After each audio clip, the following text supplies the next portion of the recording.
আমি আপনার কাছ থেকে একটা প্রশ্ন জানতে চাই যে আমাদের যে ইসলামের 4 খলিফা আছেন, জি। তো 4 খলিফার নামটা একটু বলুন, 4 জনের নাম।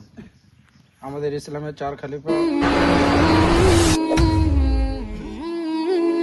আসসালামু আলাইকুম। ওয়ালাইকুম আসসালাম ওয়া রাহমাতুল্লাহি ওয়া বারাকাতুহু। মাওলানা সাহেব কেমন আছেন? আলহামদুলিল্লাহ, আমি খুব ভালো আছি। আপনার পুরো নামটা একবার বলে দিন। আমার নাম হচ্ছে মাওলানা শেখ নবী হাসান কাদেরী। হযরত মাওলানা নবী- শেখ নবী হাসান কাদেরী জি সাহেব। জি ভালো আছেন তাহলে? জি, আলহামদুলিল্লাহ খুব ভালো। মাশাআল্লাহ, আলহামদুলিল্লাহ, খুবই ভালো। তো আমি আপনার কাছ থেকে একটা প্রশ্ন জানতে চাই যে আমাদের যে ইসলামের 4 খলিফা আছেন, জি। তো 4 খলিফার নামটা একটু বলুন, 4 জি। জনের নাম।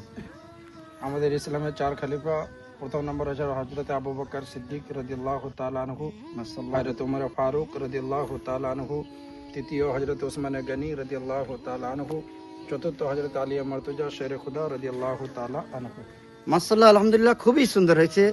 যাক, এই ইসলামী পেজে আপনারা সকলে আসার চেষ্টা করবেন, আর একটা একটা প্রশ্নে যদি আপনারা উত্তর দেন, এই উত্তর পেয়ে আপনাদের আরও আশেপাশে এলাকায় সকলেই আপনারা উত্তর পেয়ে আবার আপনারা শিখতে পারবেন, কিছু শেখার জন্য সকলকে আমি অনুরোধ করছি। আসসালামু আলাইকুম ওয়া রাহমাতুল্লাহি ওয়া বারাকাতুহু।